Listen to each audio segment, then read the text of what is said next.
like to, without further ado, everybody knows Tom, and again, Tom has done a fantastic job for getting his speakers for us, and with these field trips, we were talking about farms at Gettysburg.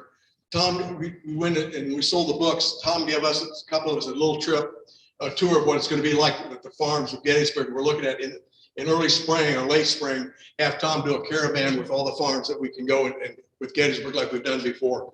So without further ado, I'd like to introduce Tom Lehman.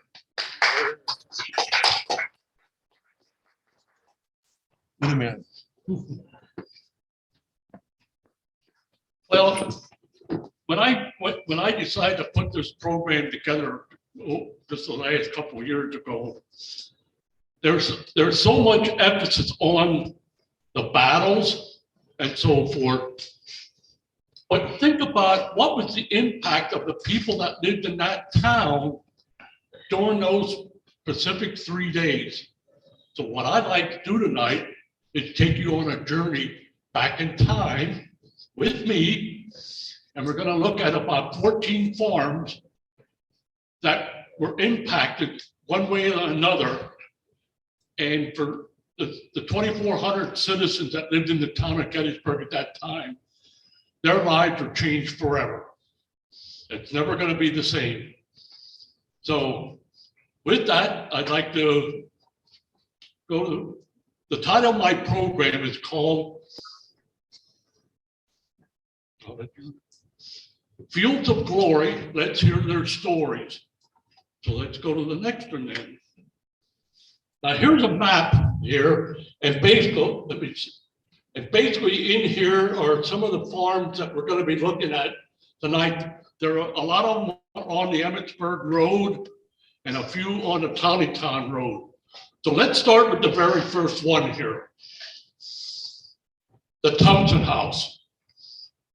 Michael Clarkson built this farmhouse in 1842 and rented it out to a family by the name of Joshua and Mary Thompson.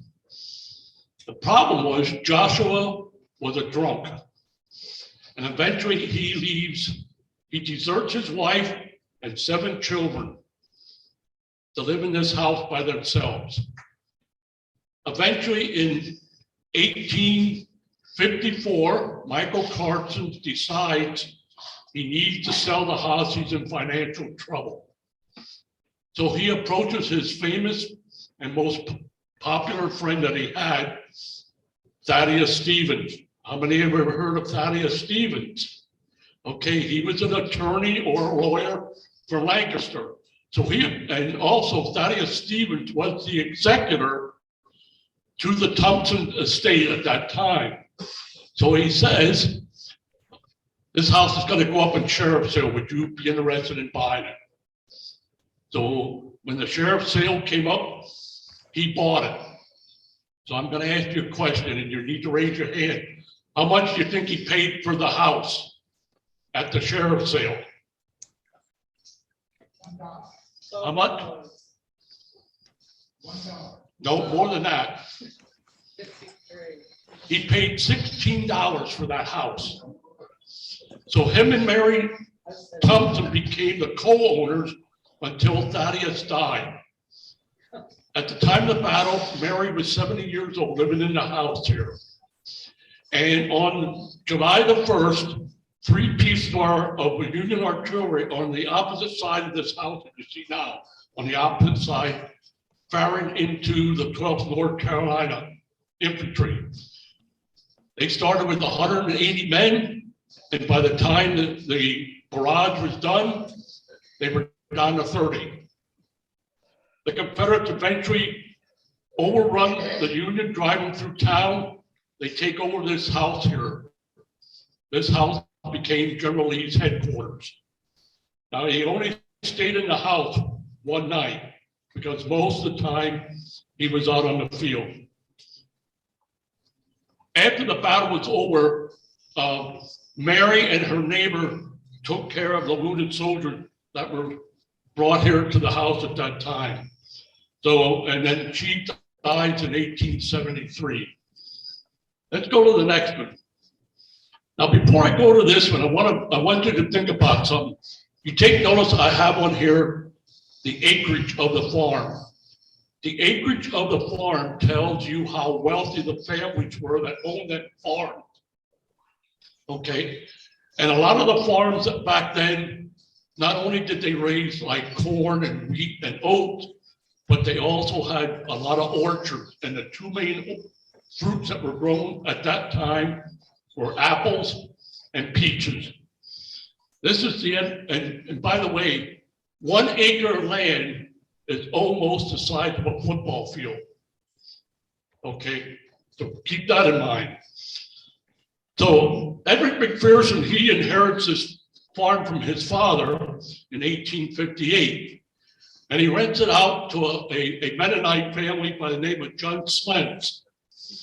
He had 5 children. The farm consisted of the farmhouse, a wagon shed, chicken coops, cattle, hogs, and turkeys, and chickens were raised on this farm. On June the 30th, this particular area became the encampment for John Buford's cavalry. The family had to evacuate the farm. When they came back after the battle, everything was basically destroyed. The barn was used as a field hospital. The house was uninhabitable. So they lived in the seminary for almost 4 months until the house was actually repaired. In 1895, a fire destroys the house. The only thing that survives is this barn. By the way, Edward McPherson in 1895, he dies in December of 1895, but I want to give you the circumstances here. He loved to drink his tonics. So one night after dinner, he took a glass of tonic and drank it. But he did not realize that he drank a glass of medicine that had strychnine in it. And he died within 24 hours after drinking that glass of medicine. The wife would file a claim for approximately $553.78. Over 7,000 rail fences were destroyed on this farm. Okay? They got zero compensation with this. Okay? The next one there, sir. McLean Farm, again, 162 acres. Moses McLean was an attorney at that time, and he owned this farm. And he rented it out to a family by the name of David Breves. David was eventually drafted in 1862 and served with the 165th Pennsylvania Infantry. David's wife and their 3-year-old son were forced out of the house on July 1st when Colonel O'Neill's infantry brigade, which was an Alabama regiment, actually occupied the farm and the house and that. Upon returning, the Beans found all their possessions stolen or destroyed. It is rare to have documentation for a color of a particular structure on the battlefield at this time. But in this case, the McLean barn is red. It's the only red barn at that time on the battlefield. There were between 35 and 42 farms on that battlefield during this time. Eventually, there were 35 Confederates buried on the property. David filed a claim for $1,138.45. Again, the claim was rejected. The next one. There are no known pictures of what this house looked like. In my research, we did find a sketch of what the farm looked like. This is what you're looking at, the sketch of the farm. Peter and Susan Rogers owned this 25-acre farm. It's on the Emmitsburg Road. And Peter and his 23-year-old adopted granddaughter, Josephine Miller, were living on the farm during the battle. They were making bread and they handed it out for the Union soldiers as they walked by the farm. Josephine eventually married William Slider in October of 1863 and moves to Ohio. 17 dead bodies were taken from the house in the cellar at that time. The house was struck with 9 artillery shells, and the total claim was $168.34. Again, the claim was rejected. Let's go to the next picture now. When you go to Gettysburg today, all you'll see is this plaque. It'll say this is the site of the Rogers Farm. Okay. In 1886, the 1st Massachusetts Regiment, a lot of their wounded were taken into that house and taken care of. So they decided to erect their monument on the property. That's the picture of the monument in the background. They located where Josephine Miller lived, and they paid for all her expenses to come from Ohio to Gettysburg during the dedication of the monument.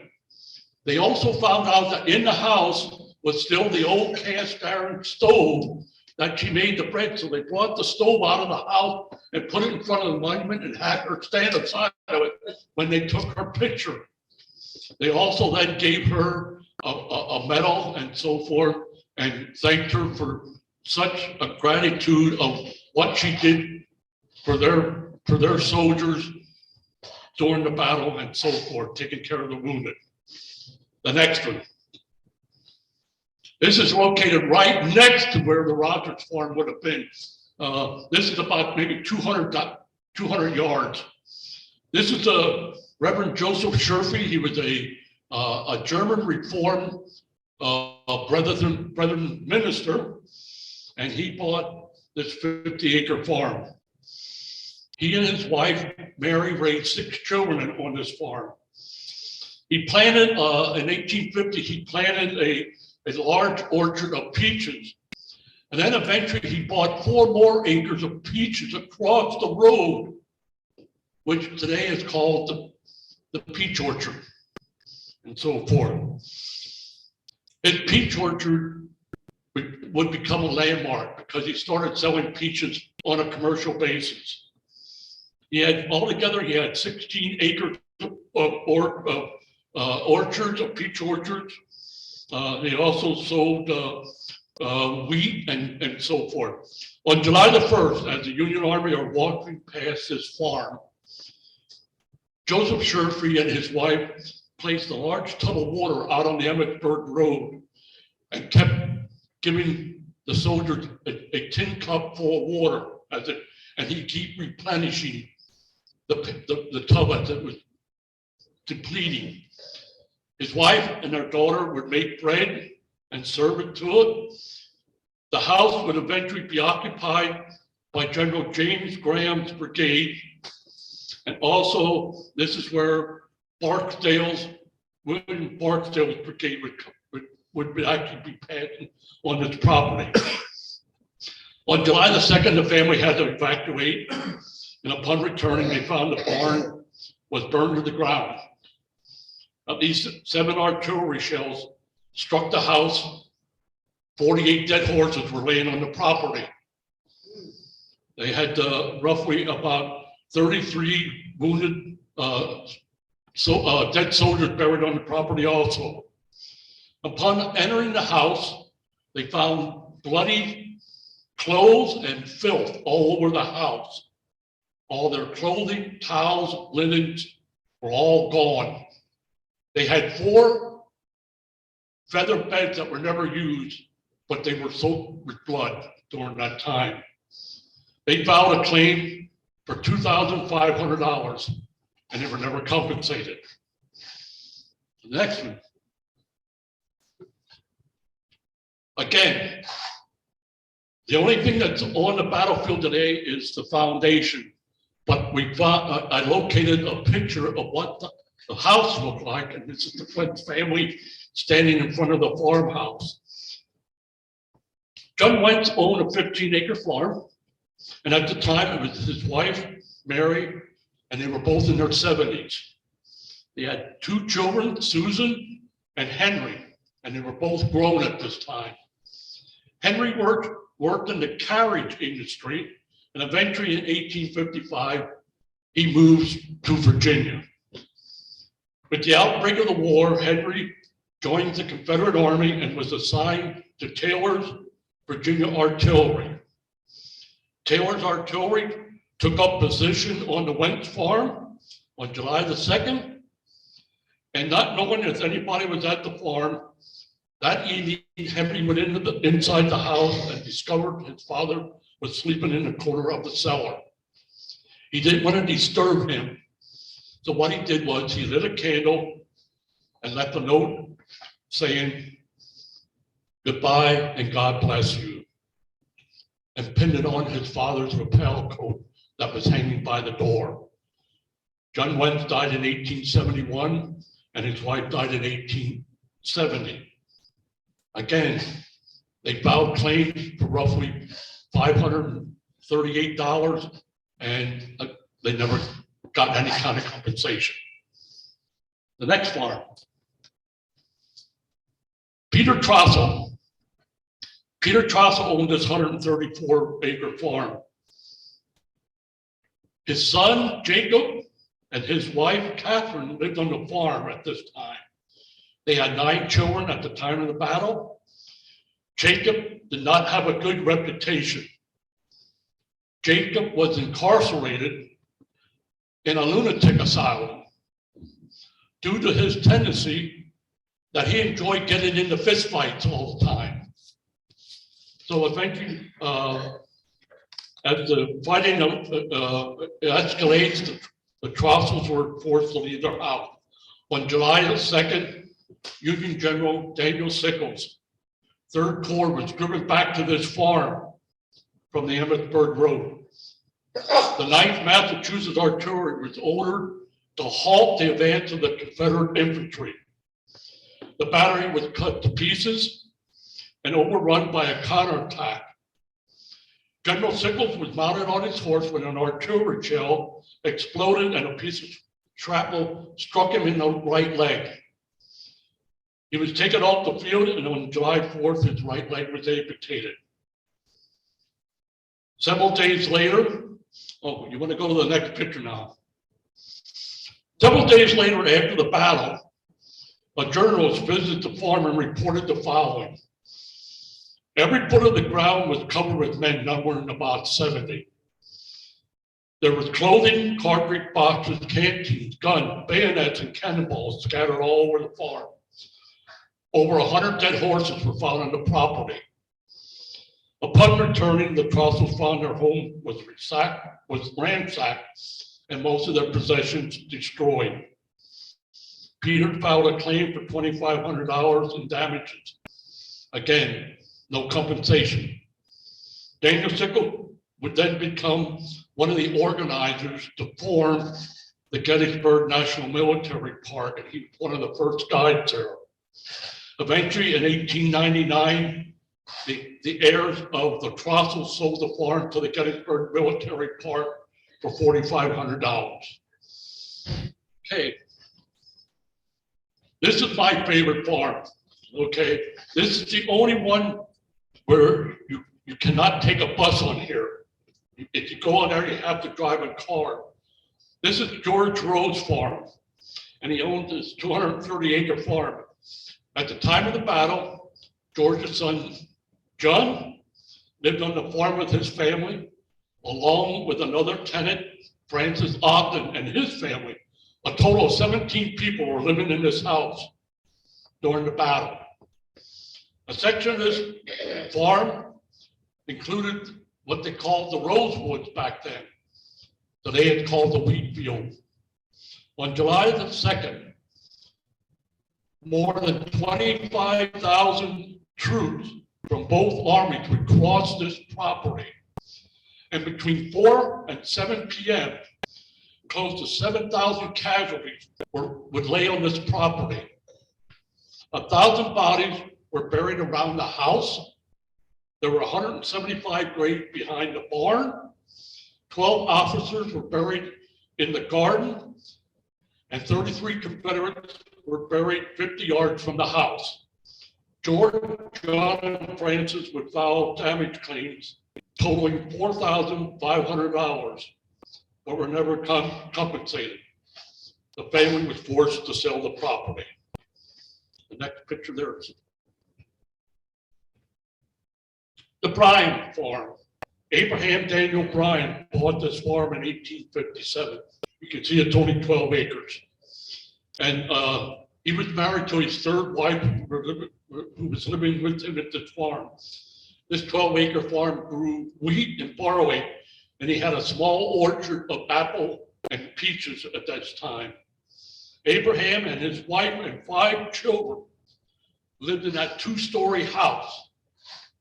Well, not 2-story, 2-room house with a lawn. He was a famous African-American.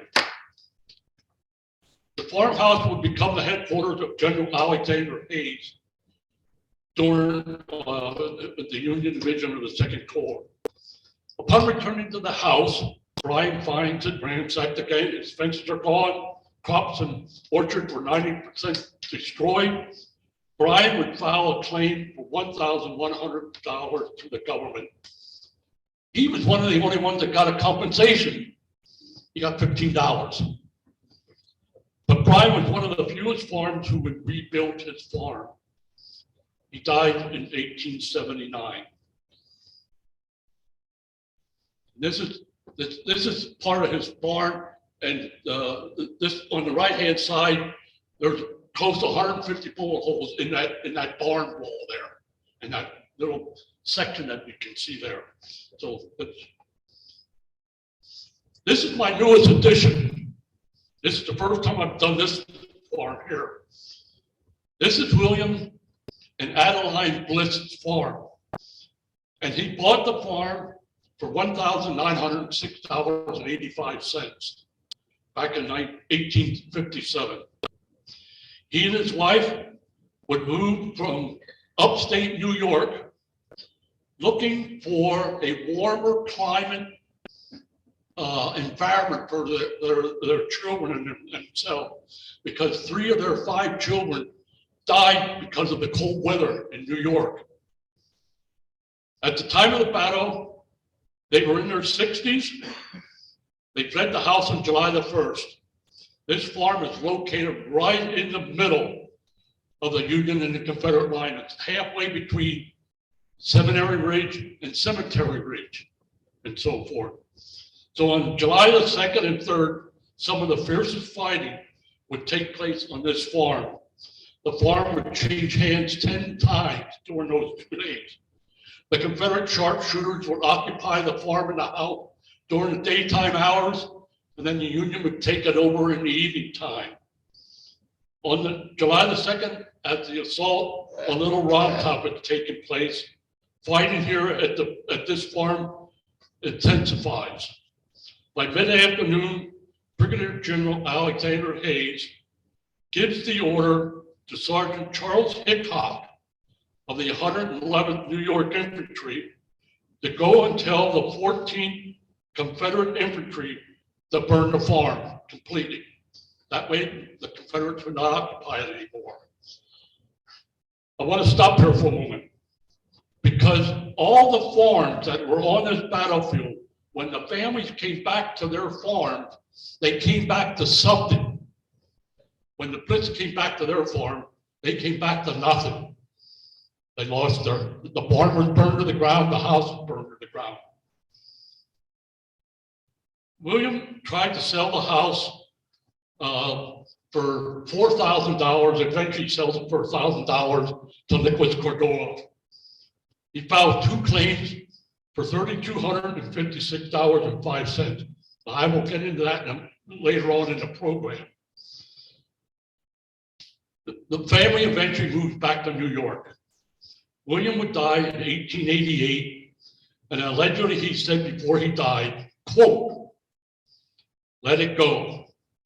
If I had 20 farms, I would have given them all for such a victory here." This portion of the battlefield will not be forgotten for this area where the Bliss Farm is located became a training center site for the Renault FT-17 tank during World War I. This site was called Camp Colt. The commanding officer was Captain Dwight David Eisenhower. And they trained over 10,000 tankers on this particular property. Next one. Oh, this is a picture of them burning the farm. I found this painting, and so I put that in. So let's go to the next farm then, please. James Warfield, 13 acres. He was an African American. Him and his wife and 7 children lived on this farm. He was one of the top 3 blacksmiths in the county at this time. On July the 2nd, General Longstreet was organizing the assault on Little Round Top, and Kershaw's South Carolinians would form their attack on this property. And Longstreet, his staff would actually use this as their headquarters. The Warfields would lose 50 bushels of wheat, 60 bushels of corn. They were worth $500. There were fences that were destroyed that were worth over 150, and all of James' valuable smithing equipment was taken. The orchards, the gardens, and the buildings were all destroyed. 14 Confederates were buried in the garden. He filed a claim for $1,247.65, and he would receive $410. He put the property up for sale in 1864, but no one was interested. James would die in 1875 while living in Cashtown. He was 54 years old when he passed away. The property was eventually sold to the Gettysburg National Military Park. Next one, please. James and Lydia Leicester. They had 6 children who lived on this 35-acre farm until James' death in 1859. Lydia purchased this farmland to raise her children. At the start of the battle, Lydia and her children evacuated this farmhouse and fled to Maryland. This house would enjoy becoming the headquarters for General George Gordon Meade, the commander of the Army of the Potomac. During July the 3rd, during the artillery bombardment preceding Pickett's charge, this house became a prime target. The house was struck 7 times, forcing General Meade to move his headquarters about a mile and a half back to Culp's Hill. When Lydia returned home, she found 17 dead horses, 4 of them which contaminated the spring that fed her well. 2 tons of hay were stolen, and 1,200 fence rails were burned. Her few peach and apple trees were also totally destroyed. Eventually, Lydia decided to crush the bones of the 17 horses that were on her property and sell them as fertilizer. And she was paid 50 cents for every 75 pounds, and she produced 750 pounds of fertilizer. The next one, please. Jacob Hummelball. He lived on this 15-acre farm located on the Taneytown Road. The same with the Leicester farm. The Leicester farm, this farm and the next one were all on the Taneytown Road. This became one of the first aid stations that was set up by the Medical Corps of the 2nd Corps of the Army of the Potomac. It also became the temporary headquarters for the staff of Major General Hancock. Confederate General William Barksdale of Mississippi was mortally wounded, and on July the 2nd, he was brought to this farmhouse. He later died that afternoon. Late in the evening on July the 2nd, Major Robert Forrester, who was wounded, approached the house, and as he was making his way to the house, he stumbled on something. He stopped and went down to pick it up, and when he went down to pick it up, he found out it was a limb. an arm. I'm talking about not a limb of a tree, but a limb of an arm. When he looked at that house, that halfway up that window on the first floor, there was a pyramid of arms, legs, feet, and hands that were stacked up where they were just throwing everything out the window and just stacking it and so forth. The barn would have, the barn was a temporary hospital barn. It had about 100 soldiers in there from both sides. The barn caught fire. The soldiers dropped their weapons and started dragging out as many of the wounded as possible. Some were not lucky. About 23 soldiers were buried around the house. 15 of them were identified as Confederates. The next one, please. This one here is Reverend Michael Bushman. Reverend Michael Bushman and his wife Amelia lived on this 178-acre farm at this time. They had no children. The brick addition was added in 1860 with a dining room and a kitchen area. During the battle on July the 2nd, General John Bell Hood's Confederate Division swept across this farm to attack Little Round Top.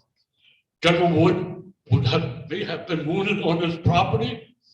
Adjacent to his farm, down here in the right corner, was his brother's farm, George Bushman. And George Bushman, his farm was used as a hospital for the 12th Corps.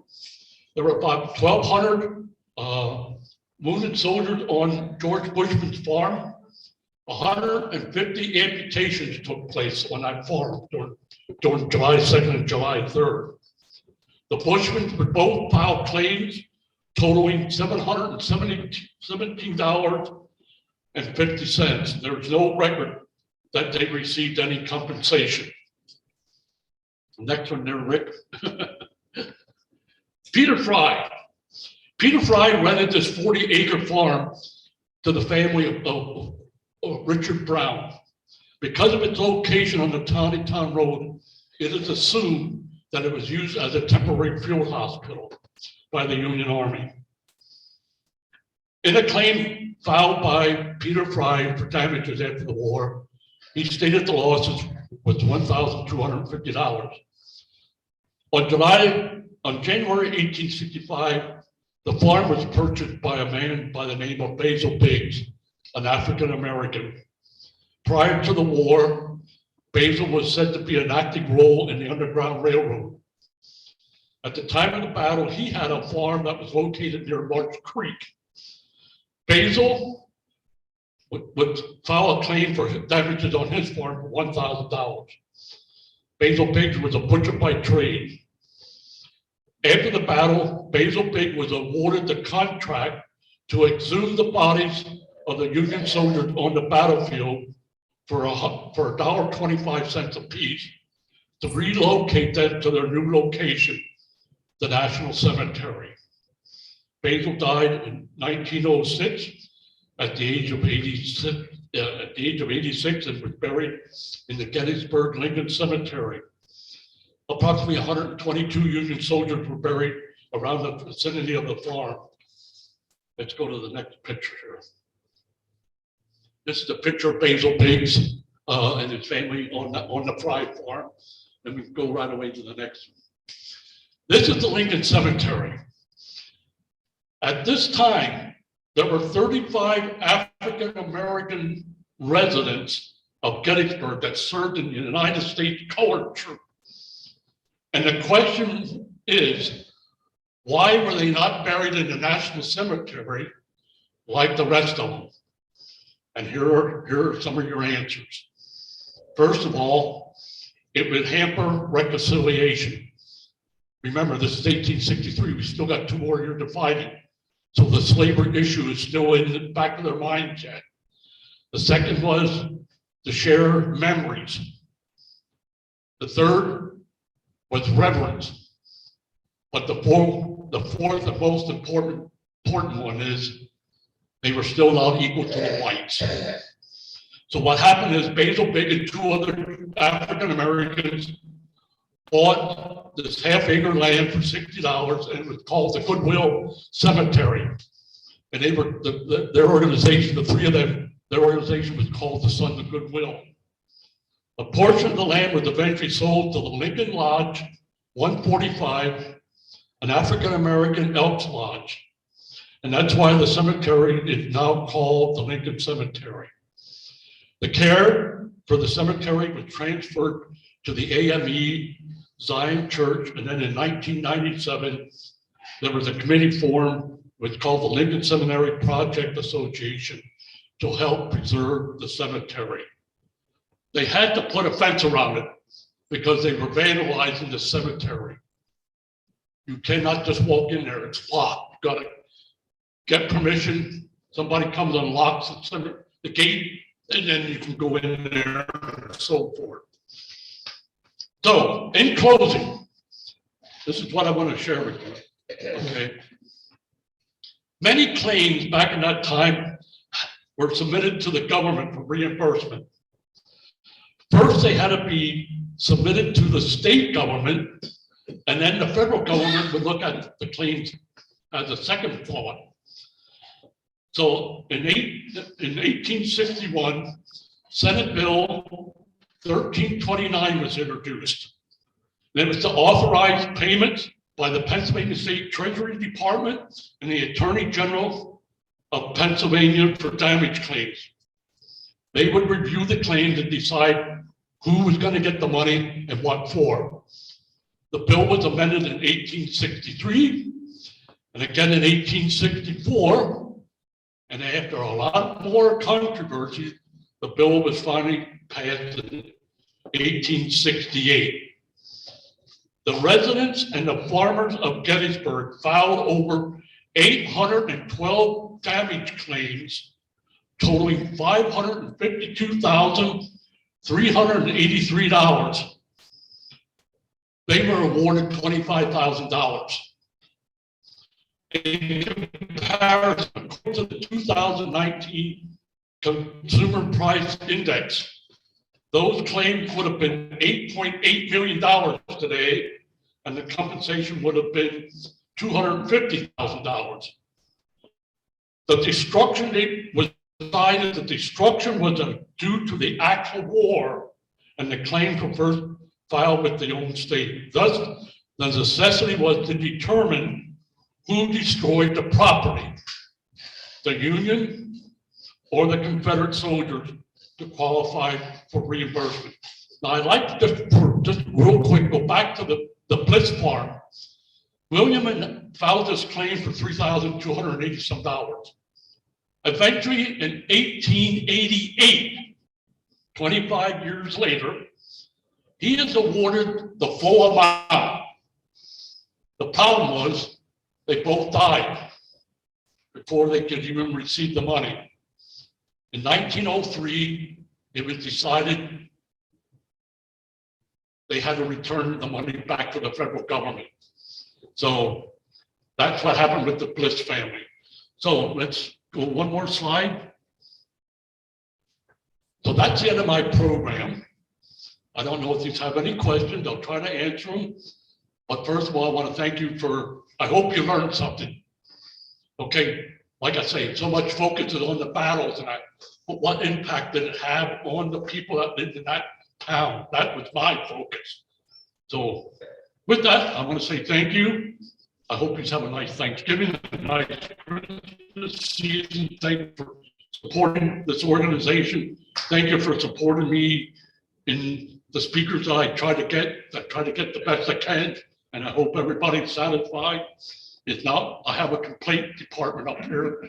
I have a wastebasket. I'll sit on the side of the table. If you don't like it, you can take a Is there spot. any questions that anybody would like to ask at all? Yes, go ahead, Jeff. You said something about the damage claims on the fence roads. You said you did some research. What's that? You called Lowe's one time to ask them what it cost to restore or do that whole fence row.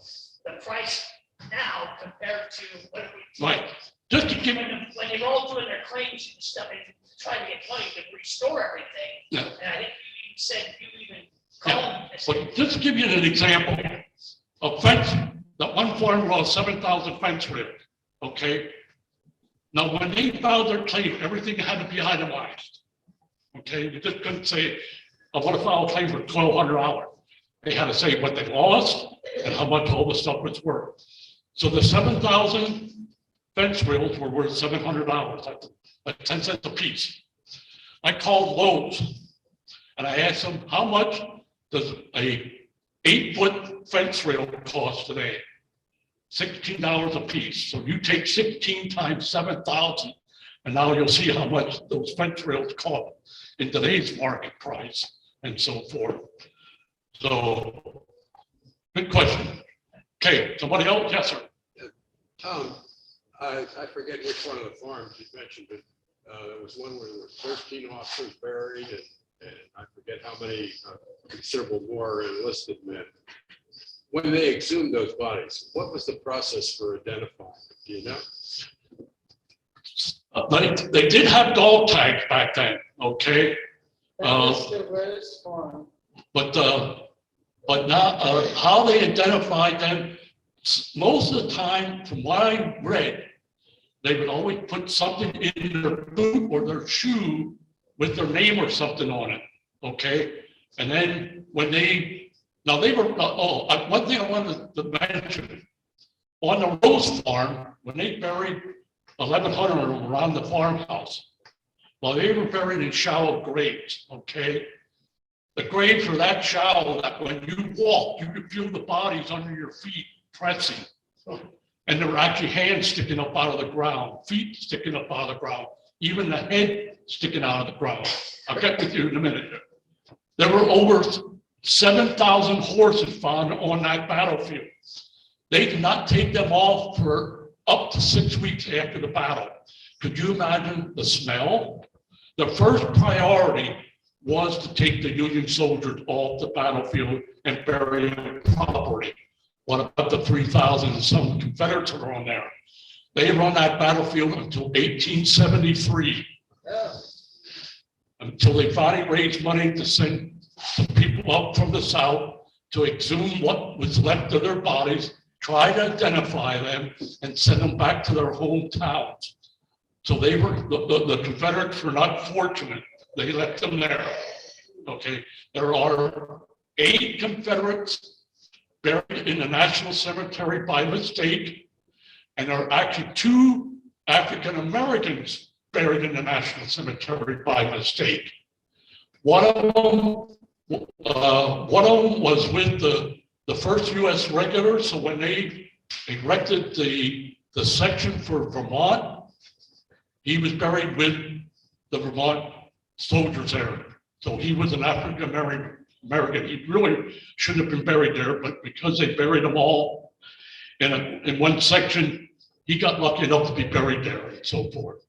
So, okay, now, ma'am, you had your hand up. What would you like to add? well, when you said about the bodies being in shallow graves, remember the story being told how it rained Oh, yeah. for like 3 days and nights? Oh, right yeah, after? yeah.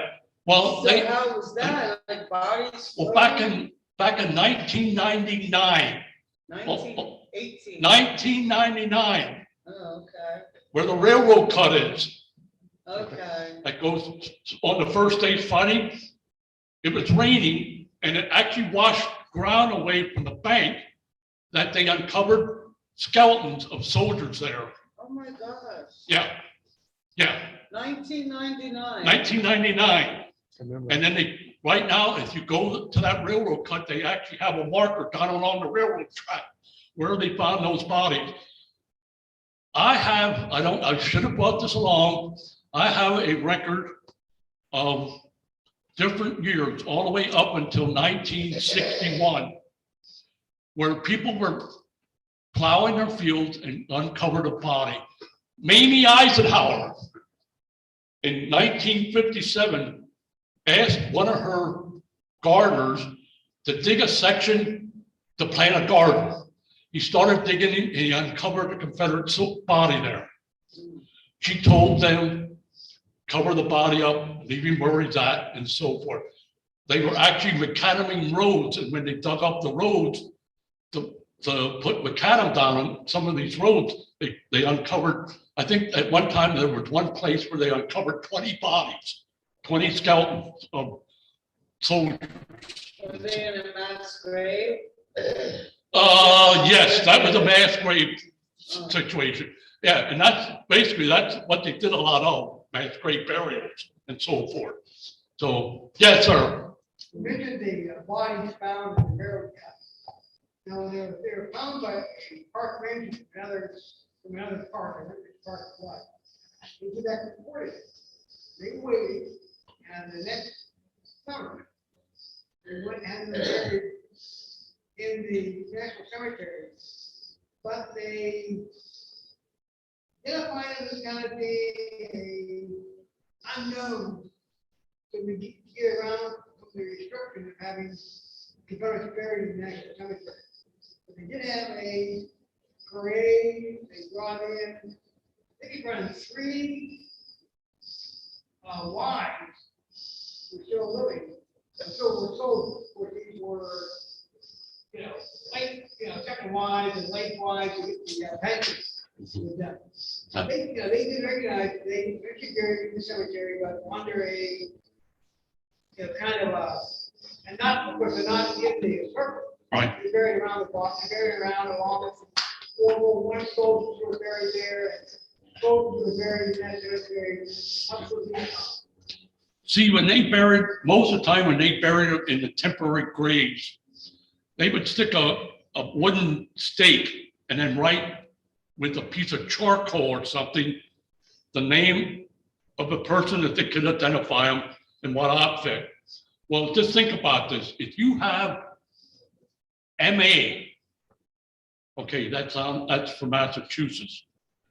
It's real easy for that A to get washed away in the rain. And that's how some of them were misinterpreted as being Mississippi and so forth and so forth. In the Pennsylvania section in the National Cemetery, there are actually 4 Confederates buried in the Pennsylvania section and so forth. So, any other questions there? Yeah. Yes, sir. One more, Tom. Yeah. A number of those farms you were saying they were destroyed, but those buildings look pretty darn good. Who did the restoration work? The National Park Service? No. Well, yes and no. Some of them were done by when the farms were sold or taken over by the National Park Service. They restored them, but there are some farms that are still privately owned on there yet. Even though they're on the battlefield, there's actually private, like the Rose Farm. That's a private family living in it today, and so forth. There are some farms that private residents are, and they did it. They did the restoration. One of the things I forgot to mention, you remember the Michael Bushman farm? It was they had the red brick that was added to it. It was like that one there you can rent out as a vacation spot. It has 3 bedrooms. No, it isn't. Not really. Really? During the summer, it's $350 a night, and during the spring and the fall, it's $200, which is not bad. There's 3 bedroom and a full-size operating kitchen. I was inside that thing. It's beautiful. The furniture is all 19th century. Everything is beautiful in that particular. And one thing I wanted to mention, Reverend Sherfy and Reverend Bushman were both Brethren ministers. They got some compensation. But what happened was the Brethren Church, just like today, the Brethren Church has a relief fund. So what they did is they went to their churches and asked them to take up collection and so forth. And they provided Sherfy, Bushman, and Abraham Bryan with money. I don't know how much, but I heard it was substantial and so forth. So any other? Yes, sir. Any ghosts? Yes and no. It all depends if you believe in it. If you believe in them, yes. If you don't, no. But yes, there are some that are. The Bushman farm is one of them. That one there is supposed to be one of the most hunted farms on the battlefield and so forth. Did you talk about the Dory farm? The who? The Gadori? Yeah. No, I did not. No, That's in my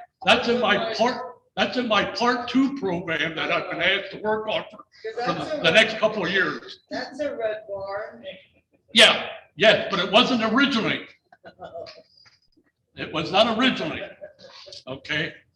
Okay, any other questions? Yes, ma'am. Tell the story about, I never heard the story about the crushed horse bones for manure, but I've often heard the story about the woman and where she was able to buy a house with the money. She sold horse bones as souvenirs. Oh, no, that story I don't know. That one I don't know. Yeah, she sold horse bones and was able to move her children. Oh, what's that called? The big restaurant and hotel, right? The Tobin House, The Dobbin. Dobbin, yeah, I spent breakfast down there. Yeah, well, the little house in front, this woman was able to have that house built by selling horse bones. Oh, I never heard that one. Oh my gosh, I hear it all the time. If I go to Gettysburg, it's being told. Oh, wow, and I never heard the story where they were crushed. Okay, any others or not? Oh, that's funny. If not, here you are. You may turn this off. Again, thank you very much for. Actually, Tom has done a great job of getting speakers. I think we topped the one off right here. But I think Tom's right into that group with all the great speakers, so. And like I said, we want to have a meeting in December, but I'd like to mention that Tom's got Chris Bryan, who's going to be talking about Cold Mountain to Antietam. But remember, January and February are going to be Zoom meetings. Those are good, because what Tom's doing is because we don't know what the weather's going to be like. So we're going to do January, February, going to be Zoom meetings. Then March, we're going to go back to live. That way, we don't have to worry about anybody trying to drive in some bad weather. So what's in December? nothing. In December, we don't have anything in December. No, not even Zoom. No. And so I want to thank everybody. Have a happy Thanksgiving, a Merry Christmas, a Hanukkah, and a Happy New Year. We'll see you in January. Thank you, guys. Here, here.